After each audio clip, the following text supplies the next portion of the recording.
Helium से भरा एक बड़ा गुब्बारा, स्ट्रैटोस्फेरिक एयरशिप का सफल परीक्षण डीआरडीओ की एक बड़ी सफलता है और युद्ध के मैदान में यह भारतीय सेनाओं को दुश्मन के इलाके में क्या हो रहा है उसकी जानकारी देने में एक बहुत महत्वपूर्ण कदम होगा। दुनिया में बहुत कम ऐसे देश हैं जिनके पास इस तरह की टेक्नोलॉजी है और आप अनुमान लगाइए कि हीलियम से भरा एक बहुत बड़ा गुब्बारा 17 किलोमीटर यानी 55,000 फीट की ऊंचाई पर उसे भेजा गया और 62 मिनट तक यह परीक्षण चलता रहा। यानी 62 मिनट तक इस गुब्बारे ने काफी दूर तक टोह लेने में सफलता प्राप्त की। इसमें जिस तरह के उपकरण लगाए जा सकते हैं या लगाए जा रहे हैं उनमें कैमरे हैं जो बहुत दूर तक देख सकते हैं, इसमें रेडार्स है, सेंसर्स है।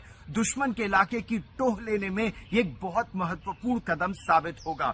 हालांकि हीलियम से भरे इस तरह के गुब्बारे अमेरिका हो, इजराइल हो, ऐसे कुछ देश हैं जिनके पास ये टेक्नोलॉजी है, लेकिन अब ये स्वदेशी टेक्नोलॉजी है और युद्ध के मैदान में ये गेम चेंजर साबित होगी। क्योंकि अभी तो ये जो परीक्षण हुआ है ये महज 62 मिनट का हुआ है, लेकिन इसका सबसे बड़ा फायदा यह है कि 55,000 फीट की ऊंचाई पर कई दिनों तक नहीं, कई हफ्तों तक ये हीलियम से भरा गुब्बारा आकाश में रह सकता है। ट्रोपोस्फियर की बात करें तो वहां पर वातावरण में जो बदलाव होते हैं, कभी बारिश आ रही है, कभी बादल है, कभी बहुत तेज धूप है, उसके बहुत ऊपर 55,000 फीट की ऊंचाई पर यह निरंतर दुश्मन के इलाके में टोह लेने में सक्षम रहेगा, चाहे वो नियंत्रण रेखा हो, इंटरनेशनल बॉर्डर हो या वास्तविक नियंत्रण रेखा हो। अगर आप लड़ाकू विमानों की बात करें या एवैक्स की बात करें तो उन्हें आप उड़ाते हैं, उनमें इंजन होते हैं, कई घंटों बाद उनको वापस आना होता है या रिफ्यूल करना होता है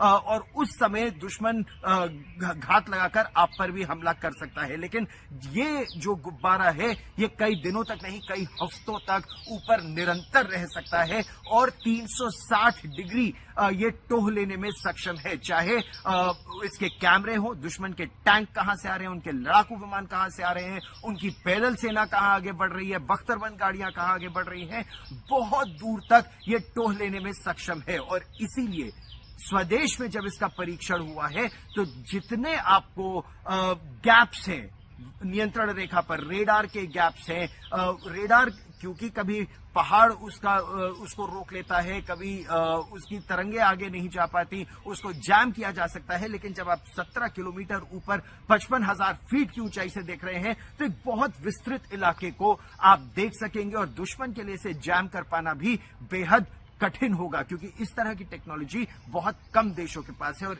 इसीलिए डीआरडीओ का ये परीक्षण भारत की सामरिक सुरक्षा की दृष्टि से बेहद महत्वपूर्ण है। गौरव सावंत, दिल्ली, आज तक। गर्मियों की छुट्टी होने वाली थी, मेरे पापा आने वाले थे तो हम लोग सभी खुश थे। तो मैं एक बेड पे चढ़ के डांस कर रहा था, लेकिन वो पहले ही आ गए। फ्रीज। तो मैं उस समय तो कंटिन्यू नहीं कर सकता था ना, तो फ्रीज फ्रेम टाइप का हो कसम पैदा कर